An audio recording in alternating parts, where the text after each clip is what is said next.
Spoštovani in dragi prijatelji, hvala vam, da ste nocoj tudi z nami pri oddaji Na robu znanega.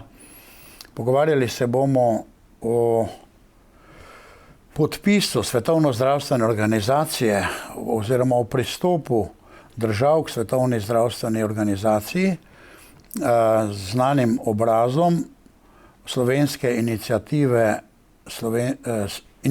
slovenskih zdravnikov, dr. Sabino Senčarjevo. In ta problematika je še posebej zanimala iniciativo slovenskih zdravnikov, da so se odzvali kar z nekaj članki na svoji internetni strani. In dr. Sabina je pa eden izmed najbolj prepoznanih obrazov naše slovenske iniciative zdravnikov, ki je imelo v pandemiji nekoliko drugačen pristop kot od države postavljene organizacije. Dr. Sabina Senčar, lepo pozdravljeni. Dober dan, hvala za povabilo. Vprašali vas bomo o tej situaciji, o nameri Svetovne zdravstvene organizacije, da z neko mednarodno pogodbo ojača svoj vpliv na svetu v prihodnjih pandemijah. Zakaj pravzaprav gre, da ste se vi kot iniciativa slovenskih zdravnikov odzvali kar s 3 kar obsežnimi članki? Mi zdravniki imamo vedno navado, da je boljša preventiva kot kurativa. S tem v zvezi smo se odzvali na namero, da bi sploh lahko prišlo do centralizacije moči v zvezi z zdravjem. Vsaka država ima svojo suverenost in bi bilo vsaj v luči tega, kar se je dogajalo do zdaj, ne bi bilo prav, da predamo svojo suverenost nekomu drugemu v roke. Gre za Svetovno zdravstveno organizacijo, ki bi verjetno s tem spremenila namen. Kaj je pravzaprav Svetovna zdravstvena organizacija? Svetovna zdravstvena organizacija ob svoji ustanovitvi leta 1948 je imela jasne namene, predvsem pa neko svetovalno vlogo. Ustanovljena je bila z namenom promocije zdravja, potem varnosti ljudi v zvezi z zdravjem in nekako z namenom zaščititi najranljivejše. Bila je pa bolj svetovalna kot izvršilna ali celo zakonodajna. Se pravi, njene smernice niso bile obvezne. Ne, članstvo je bilo prostovoljno in tudi financirala se je izključno z članarinami držav članic. Ustanovitev je bila zaradi, bi rekel, spremljanja zdravja in problemov v zvezi z zdravjem, svetovanjem. Sedaj pa Svetovna zdravstvena organizacija vabi države na njeno inicijativo, da bi podpisale in se pridružile njenemu vodstvu v bodočih pandemijah. Kaj bi se s tem v bistvu spremenilo za države oziroma tudi za Svetovno zdravstveno organizacijo? Ja, zdaj mi imamo samo delne informacije, ampak glede na to, kar je poročal Reuters, je bil predlog na videz zelo majhen, samo sprememba majhnih členov, ki bi pomenili velike korake. Moramo vedeti, da Svetovna zdravstvena organizacija je samo en del ki pripada veliki organizaciji Združenih narodov. Združeni narodi imajo več odsekov. Svetovna zdravstvena organizacija ena skrbi za energetiko, druga za gospodarske dejavnosti. To je samo en majhen člen. In je enako pomemben kot vsi ostali. Ampak v primeru, če bi prišlo do večjih sprememb v zakonodaji Svetovne zdravstvene organizacije, bi prevzela vodilno vlogo, kar bi pomenilo za vse ostale deležnike Svetovne zdravstvene organizacije, da bi imeli podrejen položaj Svetovni zdravstveni organizaciji. Torej, podrejen bi pomenilo, da Svetovna zdravstvena organizacija daje ukaze, da kako se naj z bodočo pandemijo ravna po državah in te bi potem bile dolžne to izvajati te ukrepe. Tako. Sicer si ne morem razlagati, zakaj bi prišlo do večjih sprememb pri samih definicijah Svetovne zdravstvene organizacije. Prišlo je do velikih sprememb pred tem predlogom, kar se zdaj dogaja, ki ga je predlagala Bidenova administracija, da bi bili bolj enotni pri izvajanju ukrepov, pa naj si gre za same ukrepe v zvezi z nošenjem mask, potem lockdownom, vse to, kar smo doživeli v zadnjih 2 letih, pa tudi do obveznega cepljenja. Ampak definicije, ki pa so bile spremenjene v zadnjem času, je bila na primer leta 2009 definicija pandemije, ne? Pandemija je bila definirana kot bolezen, ki zajema več kontinentov, ima zelo veliko smrtnost in zelo hudo obolevnost. Zdaj po novem pa ni več potrebno za razglasitev pandemije imeti visoke smrtnosti, ampak samo še, da je visoko infektivna. Kar bi pomenilo, da vsak navaden prehlad, ki so zelo visoko infektivni, je že lahko vzrok za razglasitev pandemije in vseh ukrepov povezanih s tem. Kar, če si predstavljate, je zelo problematično iz vseh ostalih aspektov, tako gospodarstva, politike, vseh sfer družbenega življenja. Potem drugo stvar, ki so spremenili v zadnjih letih, so leta 2020 spremenili definicijo, kaj je to imunost. Ni več čredna imunost, ki jo pridobiš z boleznijo, naprimer tako kot je bilo pri noricah, da ko si enkrat prebolel, veljaš za imunega, ampak se imunost nanaša samo še na tiste osebke, ki imajo imunost pridobljeno s cepivi. Zelo nenavadno, jaz, ko sem zavezana medicinski znanosti, zame je to nesprejemljivo. Tretja definicija, ki pa je bila spremenjena, pa je definicija cepiv. Cepiva niso več samo sredstva, s katerim dosežemo imunost, ampak celo vsako kemično sredstvo, ki spodbuja imunost. To bi že pomenilo, da ni nujno, da ti si imun pred boleznijo, da ne moreš zboleti ali pa da lažje preboliš, ampak da spodbudi tvojo imunost, se pravi tvoj imunski odziv. Ali so te 3 spremembe, ki ste jih omenjali, eno je epidemija, potem je cepivo, pa imunost, ali so te na najvišji svetovni ravni, ali je to sploh znanstveno, ali je to strokovno, kako so vas učili na vaših fakultetah, je to, bi rekel, strokovna odločitev? Ja, jaz sem vedno bila zavezana medicinski znanosti. V vsakem primeru, pa ne glede na to, ali gre za prebolevnost, ali gre za cepivo, vedno smo odvisni od svojega imunskega sistema. Ne moramo reči, da zdaj po eni ali po drugi poti. V vsakem primeru lahko pridobimo imunost. Zdaj govorimo o cepivih na splošno, ne govorimo o tem zadnjem.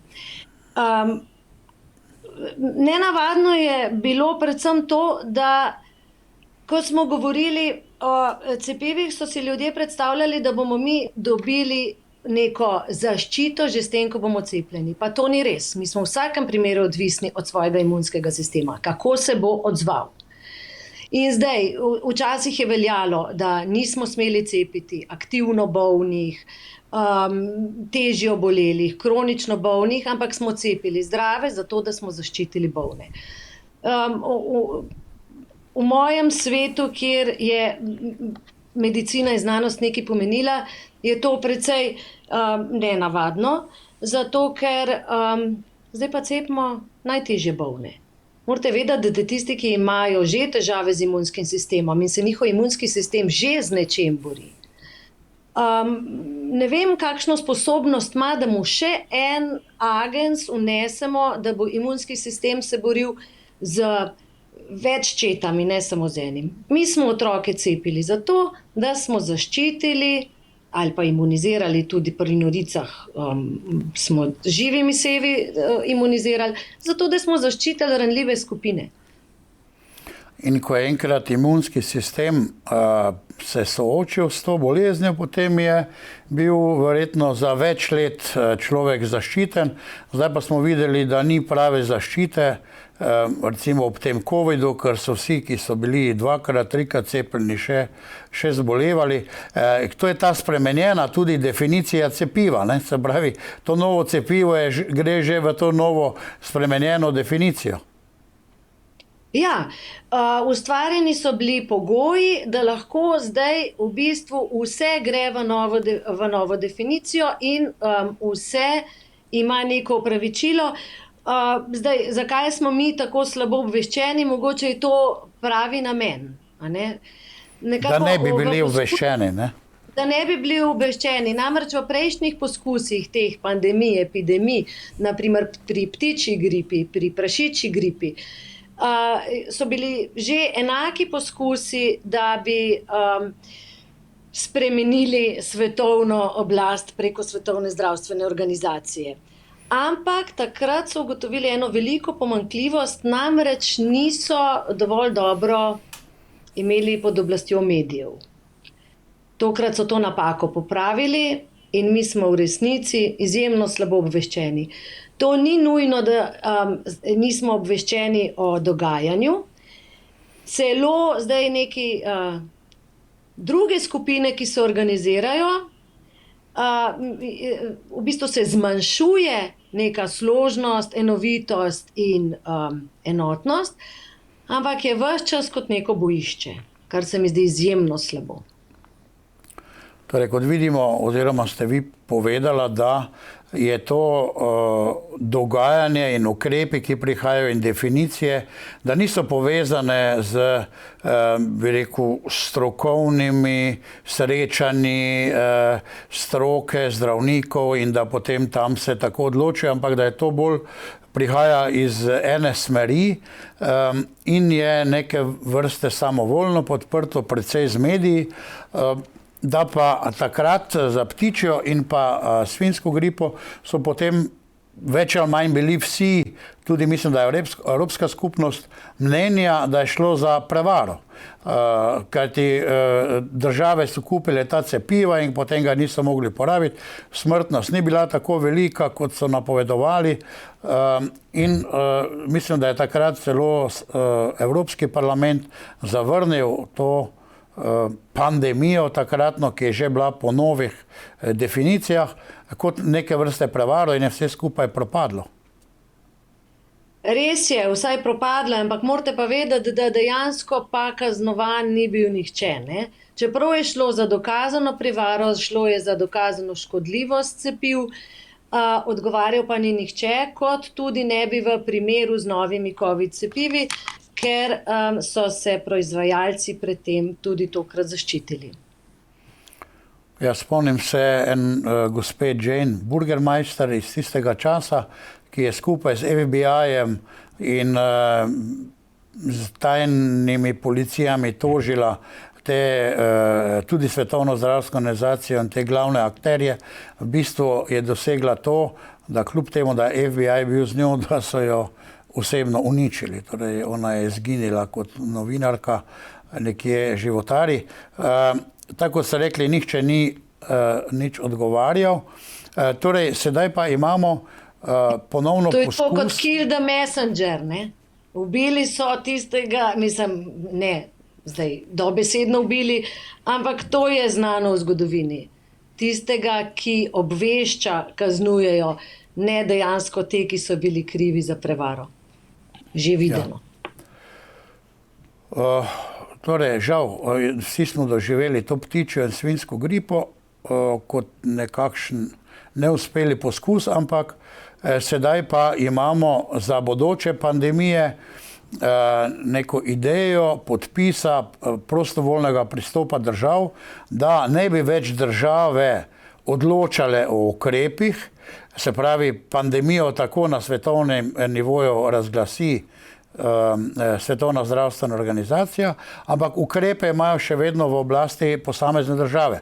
Torej, če bi zdaj naša Slovenija pristopila ali pa druge države pristopila k temu sporazumu, bi ob neki epidemiji, kot ste rekli, ker je možno samo neka sezonska gripa, bi potem morali mi ubogati te ukrepe, kot recimo v Šangaju sedaj, ko so jih vse zaprli in v Beijingu. Torej, nekaj podobnega bi se nam lahko zgodilo. Ja, pa kar je mene najbolj presenetilo, brez kakršnekoli medicinske, strokovne, znanstvene utemeljitve. Sicer morate vedeti, da Svetovna zdravstvena organizacija se redno sestaja v Ženevi, vsake 2 leti, in tudi tokrat so se sestali, da bi predstavili predlog, o katerem bodo razpravljali šele kasneje. Prišlo je do velikega presenečenja, namreč predsedniki 47 afriških držav so nekako izpričali, da se nimajo namena zavezati tej skupni deklaraciji.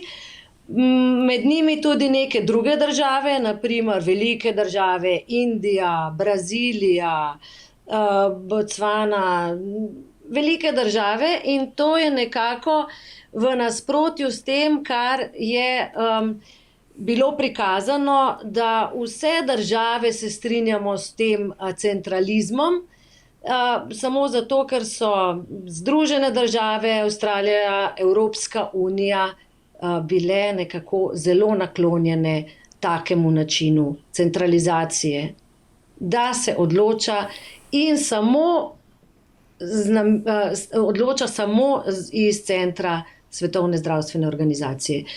Imeli so tudi namen, da se zelo majhen člen se spremeni 59, da se dobivajo ne več na 2 leti, ampak na 12 mesecev in da bi se prav zelo kratkem odločali o tej zelo pomembni stvari. Brazilski predsednik je celo zagrozil, da bo izstopil iz Svetovne zdravstvene organizacije, ne samo, da se ne bo udeležil. Je pa prišlo do ene pravne napake, namreč o odločanju morajo biti vse države članice obveščene 4 mesece predno zaseda ta svet.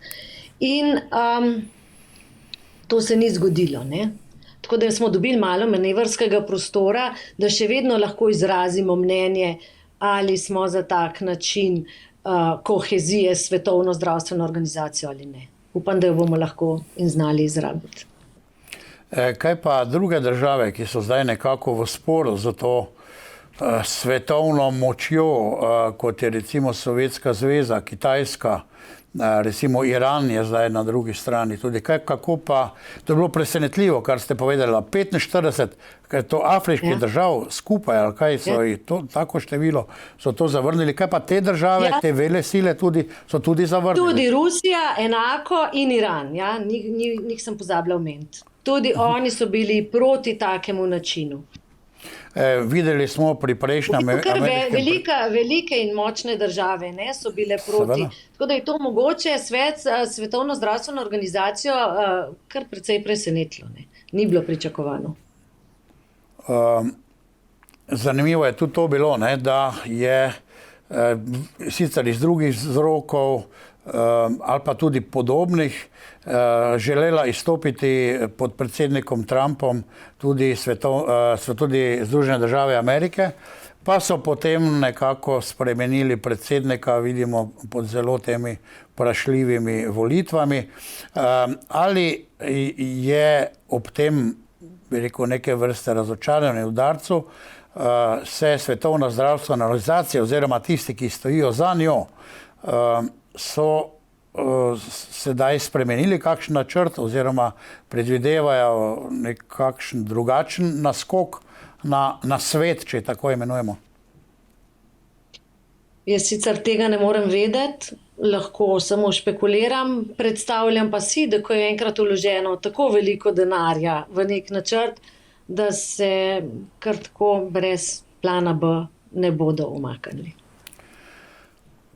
Ljudje so precej osveščeni, vse bolj razmišljajo, tako tudi na tem področju, recimo Svetovna zdravstvena organizacija. Veliko se govori, da je Svetovna zdravstvena organizacija zašla, in sicer zaradi financiranja posameznikov.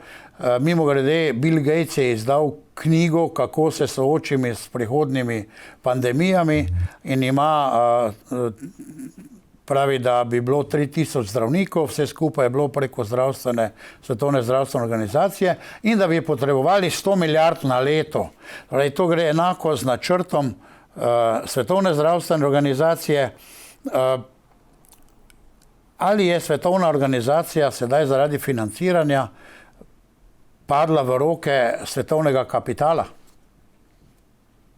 Sem prepričana, da ja. Ob ustanovitvi se je financirala izključno s članarinami držav članic. Danes pa v veliki meri, 80% jo financirajo prostovoljni prispevki držav. Mislim, da je celo največji prispevek dala Nemčija. In privatni donatorji. Je pa podobno kot v življenju. Če nekdo nekaj da, sigurno pričakuje nekaj v zameno, ne? S tem se zagotovo sama suverenost Svetovne zdravstvene organizacije spremeni. Vedno si odvisen od tistega, ki te financira. Žal je tako. Se pravi, tudi namen Svetovne zdravstvene organizacije je lahko potem spremenjen, da ne gre več toliko za zdravje ljudi, recimo, če bi bili tako preprosto povedali, ali pa mogoče malo bolj direktno, ampak gre za interese tistih, ki financirajo. In vemo, da je, na primer, Bill Gates je govoril, da je enostavno veliko preveč ljudi na svetu. 10 let nazaj venomer s svojo ženo. Obenem tudi Svetovna zdravstvena organizacija je izdala, mislim, da neke informacije, da je število človeštva je preveliko. Torej, ali je lahko odzadju načrt nekega kapitala, ki je zbran v rokah peščice ljudi, da želi upravljati zdaj z svetom, s človeštvom in delati recimo veliki reset, kot slišimo od Klausa Schwaba. Torej gre za, ali je to možno, da je potem Svetovna zdravstvena organizacija, da bi bila tudi izkoriščena za neki privatni načrt? Vse bolj postajam prepričana, da ja, ne? Tako kot se že dalj časa poskuša, živimo v takem svetu, kjer je pač kapital najpomembnejši. Ni nas preveč, ampak kar se je izkazalo v zadnjem času, najbolj bode v oči. Svetovna zdravstvena organizacija je bila ustanovljena z namenom zaščititi šibkejše. V času te pandemije bi pa rekla, da koga je preveč? Tistih, ki ne prinesejo neke dodane vrednosti. Zdaj, ni vseh preveč, ne? Preveč je, mislim, da so bili najbolj v teh 2 letih zapostavljeni, ogroženi in prizadeti najšibkejši. To so tisti, ki ali ne doprinesejo več nič denarja v nobeno blagajno, ali še ne prinesejo nobenega prispevka. Zdelo se je na prvi pogled, da dejansko so tisti ljudje, ki bi morali biti najbolj zaščiteni, so bili najbolj ogroženi. Zato verjamem, da gre tukaj za en večji načrt. Da ni preveč ljudi, ampak glede na to, da se zavzemam za solidarnost in da se zavzemam za enakost, je to kršeno, solidarnosti tukaj ni. Ne? Zdaj tisti, ki so že vplačevali v blagajno, oni niso odveč, ne? Oni so še vedno naši. V tem je solidarnost. Verjamem pa, da glede na to, da ne dodajo nobene vrednosti več, da so za koga tudi. Za kapital so odveč. Za kapital. To je, če bomo dovolili kapitalu, da vse vzame v roke. Torej danes v tej široki sliki sveta imamo kapital in peščice ljudi, naprimer samo 2 investicijski družbi v svetu obvladujeta 99% kapitala, to sta Vanguard, BlackRock, in za njimi je ena peščica ljudi, ki ima praktično vse v rokah. Vidimo, da zdaj v tej epidemiji, da so tisti, ki so bili milijarderji, so postali še nekajkratni milijarderji, uboge majhne države, ki so pa plačevale ta cepiva, pa so se v bistvu samo osiromašile. In zadolžile, ja, v teh ugodnih kreditih ob covidu, seveda, ki jih bo treba vračati. In vse države so tudi zadolžene, tudi to je zanimivo. Vse države, tudi Združene države Amerike, Nemčija, vse so zadolžene tistim, ki imajo centralne banke oziroma Fedo in tako dolarjev. Kako lahko rešimo to veliko neenakost in tudi, bi rekel, zdravstvo zaščitimo na svetovni ravni, da ta kapital z nekimi svojimi interesi ne bi obvladoval človeštva, pravzaprav nas vseh. Kaj pa je največji kapital, kar so mene moji starši učili? Znanje, vedenje, stvari, ki so izven tega. Jaz mislim, da če bi bil poudarek neka skupna zavest, kaj je resnična vrednost, in če bi se zavedali, da vsaj uravnoteženost, če že ne enakost vodi k solidarnosti, morda se rešimo na čist drug način. Mogoče ne z istim orožjem. Smo pa leta 2008 videli, kaj so to poceni krediti. Ne? Poceni zadolževanja ni. Poceni zadolževanje je morda samo pesek v oči. In kaj se je zgodilo 2008? Naenkrat so vse, kar je bilo zadolženih ljudi, pozvali, ljudi, organizacijo vsega, če pozovejo, da takoj vrneš, ne? S čem boš to poplačal? Ne vem, noben ne bi tako vodil gospodinjstva. Noben ne bi puščal dolgov svojim otrokom, vsaj velika večina od nas ne. Zelo se trudiš, da pač zapraviš to, kar zaslužiš, ne. To je mikroekonomija. Ampak najverjetneje je v svetu bančništva podobno. Omenila ste upor afriških držav, upor Brazilije, sicer vemo, nekatere države so se uprle in predsedniki pa jih ni več med nami, ampak to je le neke vrste tudi prebujanje zavesti in vedenja, kot ste dejala sama, in da enostavno ti ljudje, ki imajo kapital v rokah, tudi verjetno nimajo vse posod svojih ljudi, da bi lahko te države pridobili. Ampak tiste države, ki bodo podpisale, ta podpis, pristopile k temu mednarodnemu sporazumu, pa bodo verjetno zavezane. Mogoče nekatere ne bodo, tiste, katere pa bodo, pa bodo zavezane. Torej, mi, Slovenija, še nismo podpisali tega. Oziroma, še sploh ni bilo dano za, bi rekel, za v svet in obvezno. Ni bilo, bilo je samo vdano v razpravo, ampak moram pa povedati, da dr. Poklukar je pa izrazil zelo veliko veselje glede predloga o večji koherenci ali večjemu nadzoru Svetovne zdravstvene organizacije, da se poenotijo pravila, da se poenotijo ukrepi. Pozdravil je to idejo, ne, to so bile zdaj razprave in Slovenija je bila celo nagrajena. Ne. Dobili smo celo predsednico izvršnega odbora Svetovne zdravstvene organizacije Vesno Petrič in nagrada vedno sledi. Ne. Pozdravil pa je to, ja.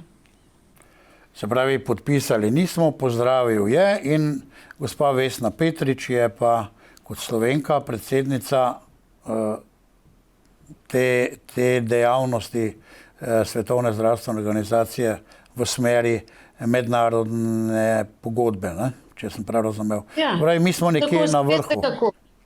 Vzgaja se vedno, ne samo s palco, tudi s korenčkom. Smo dobili nagrado.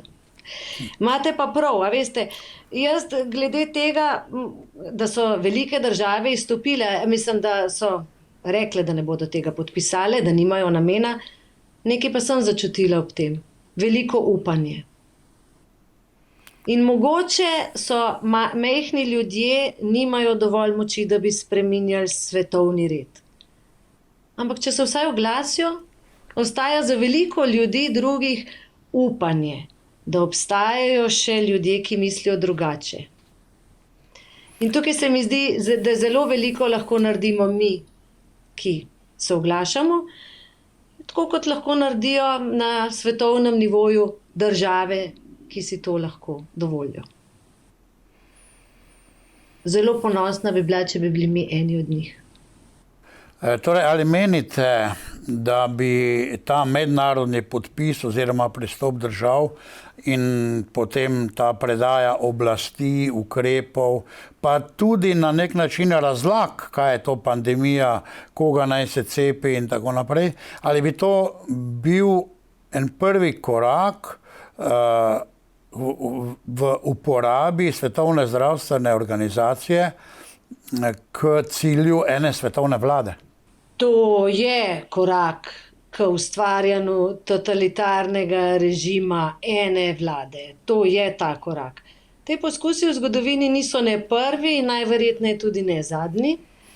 To se dogaja ciklično. Tej prevzemi mislim, tega smo videli v zgodovini veliko. Ne vem, te tendence, da moramo vsi misliti enako.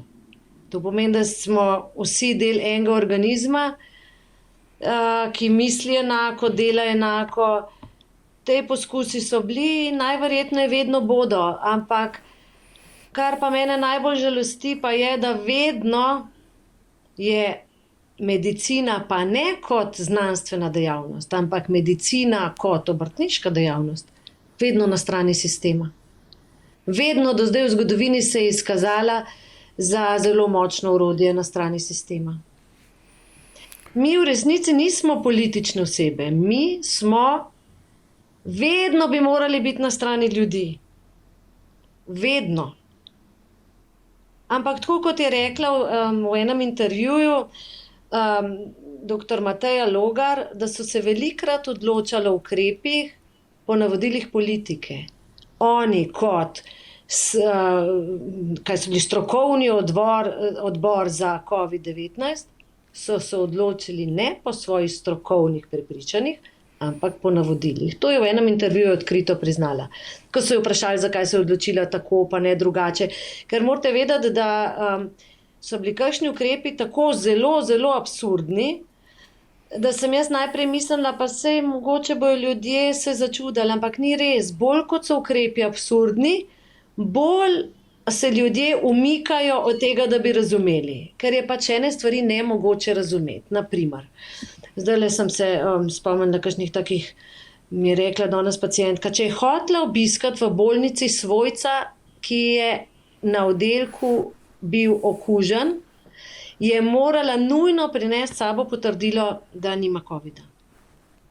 Kako jaz tega ne razumem? Ona je v bistvu šla obiskat pacienta na covid oddelek, edin, kjer bi lahko dobila covid, bi ga lahko dobila tam. Potem že na začetku epidemije vsi, ki so preboleli, nekako niso se vključili v normalen sistem. To so bili zdravniki, ki so že preboleli in so tako rekoč bili imuni, pa ne glede na to, kako zdaj definiramo imunost. Ampak vedeli so, da bolezen lahko prebolijo. In kljub temu jih niso dali v prve vrste. Kljub temu so čakali eno odrešitev, ki bo izven našega telesa. Tako, vsi ukrepi so bili več ali manj res smešno absurdi. Naprimer, let z avionom. Sedel si v avionu z masko, spal si z masko, ko je bila pa malca ali pa ko so postregali pijačo, so pa vsi cel avion dali maske dol. Zdaj ne vem, kako ta virus razume time out, je to neki izjemno pošteno bitje. Nenavadno. Ukrepi so bili tako zelo nenavadni in absurdni, da človek enostavno se je rajš oddaljil, ker tega ni mogel razumeti nihče. In normalen človek je gledal in je rekel, jaz tega ne razumem, bom pa rajš prepustil odločitev tistim, ki to razumejo, se pravi najmanj strokovni skupini. Ja, in vidimo, take stvari se bodo dogajale naprej. Ne? Zdaj, bolj kot bomo prepuščali to zdravo pamet v roke nekomu drugmu, manj bomo imeli stika s tem. Ne? Zdaj, jaz ne govorim samo o Svetovni zdravstveni organizaciji. Mi smo celo znotraj Slovenije prepustili odločitve neki ožji skupini brez kakršnega koli konsenza. A veste, argument, naprimer, da jaz nisem iz te stroke, ampak sem iz ene druge, je nenavadno. To ne samo, da bi moralo zanimati stroko. To so stvari, ki bi morale zanimati vsakega posameznika, ker se to tiče njegovega življenja. Ne samo stroko. In mi zdaj sprašujemo, kako bomo prepustili suverenost Svetovni zdravstveni organizaciji, smo jo pa z lahkoto prepustili odločevalcem, ki odkrito priznajo, da so bili pod vplivom politike. In veste, mi, ko končamo in diplomiramo, smo vsi zdravniki. Zdaj, so eni enaki, eni so pa bolj enaki. Zdaj, stroka mora zagovarjati vse bolezni enako, vse paciente enako. Zdaj ne sme favorizirati ene bolezni pred vsemi ostalimi. In ko je enkrat bilo pomanjkanje diskusije, kakšni so pa naši problemi znotraj COVID situacije, je bila tišina. Ne samo, da nas niso pustili povedati, nobena diskusija ni bila omogočena. Celo nasprotno, bila je preprečena. Kar je iz stališča znanosti, ki bi morali biti vsi zapriseženi, ena tako čudna stvar, da bi nam moralo pozvoniti vsi alarmi. Ja, naprimer cepljenje, cepivo ni ravno tako nedolžen poseg v človeka. Namreč gre mimo vseh barijer, obrambnih sistemov človeka in direktno v kri, v njegovo notranjost, se mu vbrizgajo stvari, ki potem v njem delujejo. In videli smo naprimer zdaj pri teh cepivih, da so še vedno eksperimentalna, da so noter skrivnosti, se pravi, nihče ne ve, kaj vse je v teh cepivih. In tako prepuščati ljudi, kar neki farmacevtski industriji, ki gre tudi za dobičke, brez nekega nadzora, mislim, da je to, lahko rečemo, zločin nad državljani ali pa nad človeštvom. To se mi zdi, tako kot ste vi rekla, samo nepojemljivo, seveda pa tudi strani stroke, kajti vemo pa, da ste zdravniki tudi odvisni od organizacij, od svojih organizacijskih teles, ki vas na nek način tudi nadzirajo ali pa vam dajejo kruh, dajejo vam licence in podobno. vprašanje, koliko ste lahko res popolnoma samostojni, oziroma potem tudi pristopate v nekakšne debate, v neke znanstvene razprave, ki vidimo, da na celem svetu jih tokrat ni bilo, kar je seveda čudno. Kajti tako, kot ste rekla, ste vsi strokovnjaki. Pa mi bi morali biti samostojno misleči ljudje, ne? Nam ni treba poslušati enega samega mnenja. Mi moramo imeti svoje mnenje. Mi smo že s tem, ker mi smo neodvisni, strokovni in suvereni tudi v svojih odločitvah, v svojih zdravilih. Zdaj, jaz ne morem reči, da je farmacija vedno bila samo slaba. Ker ko govorimo o zgodnjem zdravljenju, tudi govorimo o nekih farmakoloških pripravkih, ki bi prinesli dobrobit. Ampak zdaj, absurdnost sporočanja je pa dosegla res neverjetne razsežnosti. Ko je bilo cepivo, o katerem nismo mogli vedeti nič, bi lahko bili vsaj toliko pošteni, kar ni nič narobe, če nečesa ne vemo. Jaz verjamem v znanost. In znanosti ni brez nekih poskusov, ampak morajo biti nujno izvedeni po vseh pravilih konvencij, ki se ukvarjajo z zaščito človekovih pravic. Pa govorimo o Nürnberškem kodeksu, pa o Ovidski konvenciji, pa Ženevski konvenciji in tako naprej, Helsinški deklaraciji. To mora biti upoštevano. Tukaj pa ni bilo nič od tega. In kakšno je bilo sporočanje? Najprej so rekli, cepivo je 100% varno in 100% zanesljivo. Pa se je sčasoma izkazalo, ker si videl soseda, da je vendarle zbolel, pa so rekli, dobro, ni 100% zanesljivo, nekateri vsem zbolevajo, tudi to je razumljivo, nobeno zdravilo, niti cepivo ni 100% varno. Pa so te procenti potem padali, pa so rekli, ne, to ni cepivo na ta način, ker te ne zaščiti pred tem, da bi zbolel. Dobro. Ampak tudi prenosa bolezni ne prepreči. Se pravi, nobenih pravil cepiva niso bili dani, ampak ščiti pa te pred težjim potekom bolezni. Ja, kaj potem to? Ja, to je zdravilo. Zdravilo te zaščiti, ko že zboliš pred težjim potekom bolezni. Ko pa gre za zdravljenje, imaš pa vedno pravico izbire. Zdravnik ti ponudi zdravilo, v tebi ni nujno, da to sprejmeš. Ko pa govorimo o cepivih, se pa držimo tudi nekih prejšnjih stvari, je pa bistvo v čredni imunosti. Tukaj pa bi se zdaj nekako, če pa gre za cepivo ali za preventivno ravnanje, da zaščitimo skupnost kot celoto, potem pa lahko zagovarjamo, da je cepljenje, na nek način so hoteli, da je obvezno. Ne? Jaz mislim, da je tukaj še veliko pravnih stvari, ki morajo biti izpolnjene, da bi se to zgodilo, ampak v vsakem primeru zagovarjam pravico do izbire. Ampak pogledamo recimo zdaj absurdno situacijo, tudi Nova Zelandija, del Avstralije, Kitajska, tam bi naj strokovnjaki, ne vem, zaradi enega, dveh, treh ljudi zapirali vsa mesta. Šangaj smo videli grozne stvari, ki se dogajale. Otroci so bili ločeni od staršev, starši od otrok in podobne stvari, mislim, pa vseeno neko minimalno število okuženih. Pa verjetno tu ni bilo nekih strokovnih debat tam, ampak sila. Se pravi, kot neki preizkus, kaj se da narediti, dokot gredo ljudje.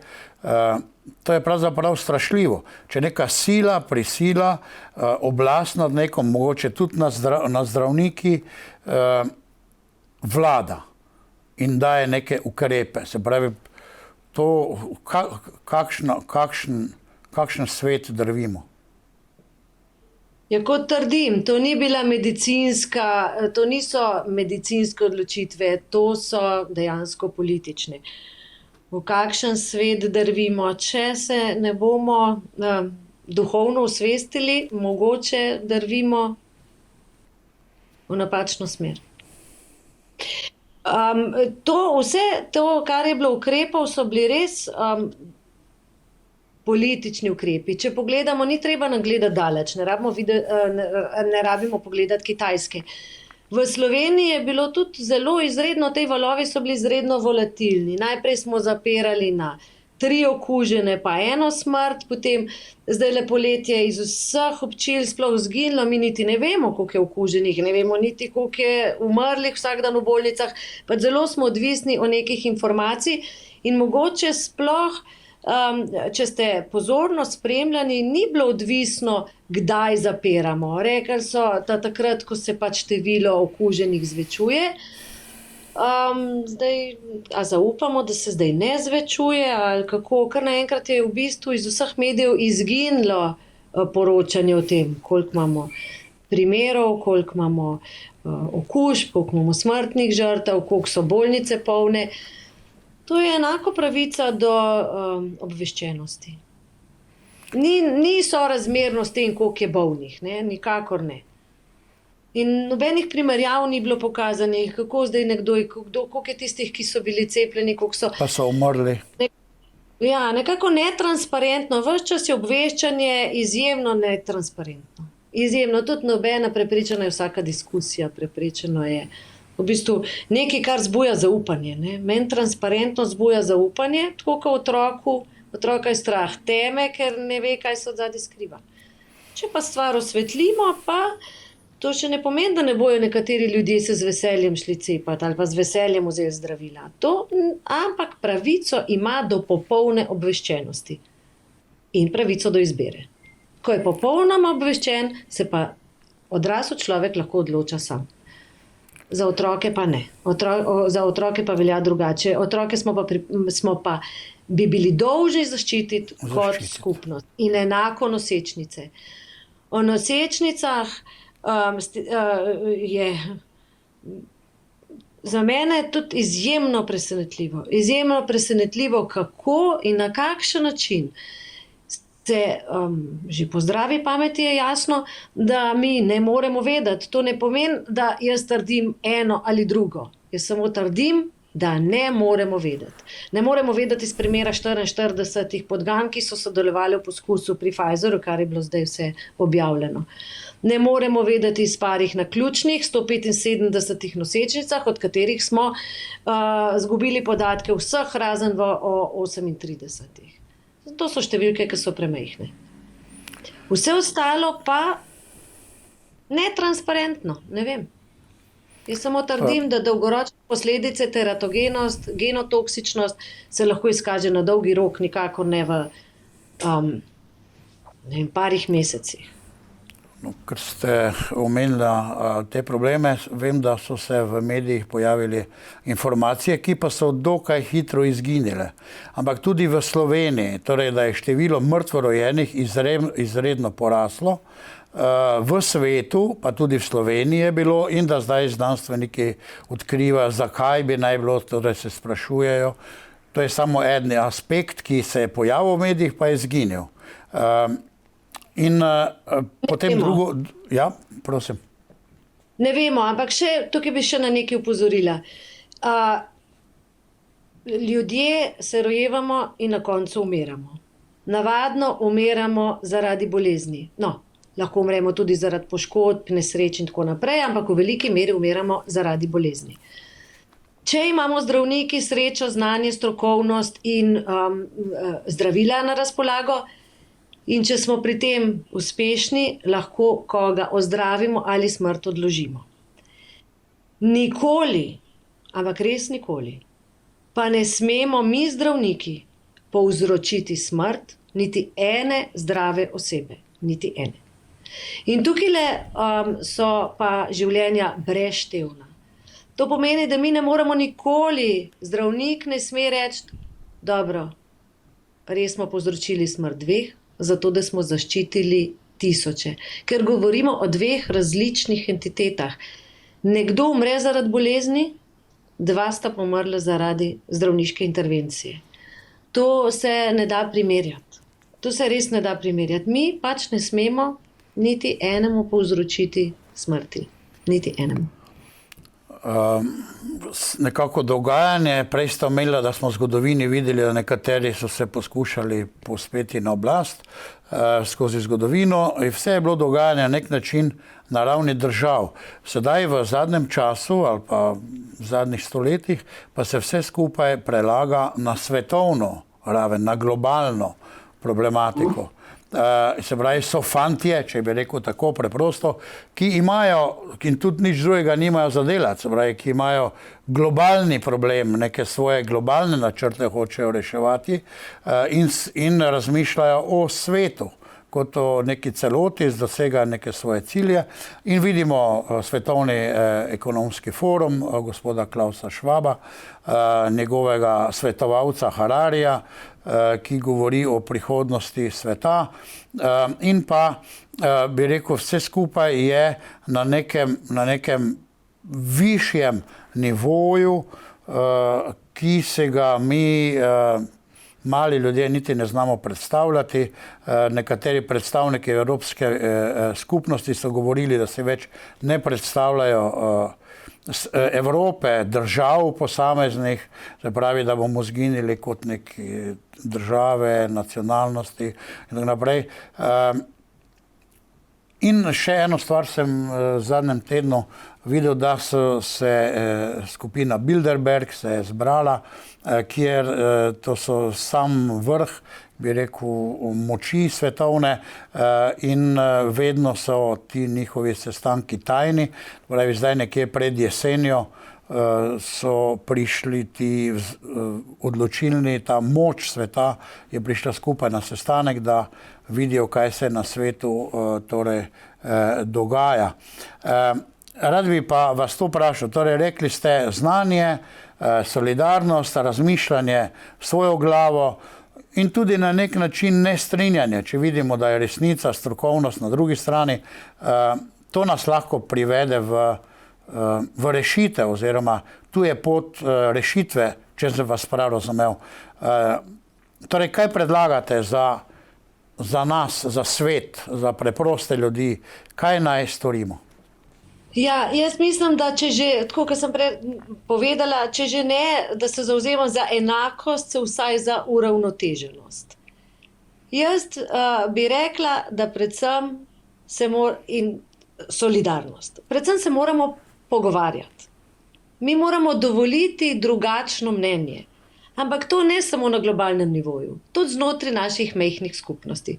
Mi moramo se naučiti spet komunicirati. Namreč, tako zelo smo nemočni, kadar ne komuniciramo med sabo. To življenje v mehurčkih ni bilo čisto brez pomena. Ne? Ljudje smo od nekdaj bili, mi smo socialna bitja, kjer zelo radi izmenjujemo vse, od besed do dotikov, mi se radi družimo. In znotraj prijateljev so vedno lahko burne razprave, ampak to ni nič hudega. Mi ne rabimo misliti enako. Mi lahko samo en drugemu prisluhnemo. Moramo tolerirati en drugega. In začne se, kakorkoli se nenavadno sliši, ampak začenja se vedno na mikronivoju.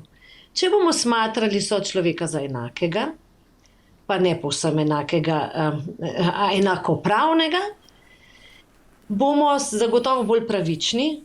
Predvsem pa, glede na to, kaj se res obeta, kar nam zdaj grozi, glede vseh vojenj, pa blokade ruskega plina, pa teh ukrepov, mogoče nas bo edino, kar nas bo zares rešilo, bo solidarnost. Solidarni pa bomo, če bomo skupnost. Ampak ne skupnost v mehurčkih. Ne ostanite daleč, da ostanete skupaj. Ostanite skupaj, da vam bo bolj toplo. Pa da ne bomo lačni. Zelo lepo ste povedala, gospod doktor. Torej, bi kar izkoristil to vašo besedo za zaključek. Hvala vam, da razmišljate svojo glavo, da se ne prodate, kajti takšne ljudi potrebujemo in verjamem, takšna kot ste vi, lahko rešijo tudi našo malo Slovenijo. Hvala lepa in nasvidenje. Najlepša hvala za povabilo. Hvala, da ste. Hvala tudi, srečno, nasvidenje. Nasvidenje. dragi gledalci, dragi verni in neverni, upam, da je to bil en doprinos tudi vašemu razmišljanju o vsem in da smo ljudje, da sprejemamo drugačnost drug drugega in da tudi po Jezusovem zgledu ljubimo ljudi, da jih imamo radi in da jim želimo dobro. Vse to pa nas bo pripeljala samo resnica in prava svoboda. Zato lepo pozdravljeni in vse dobro.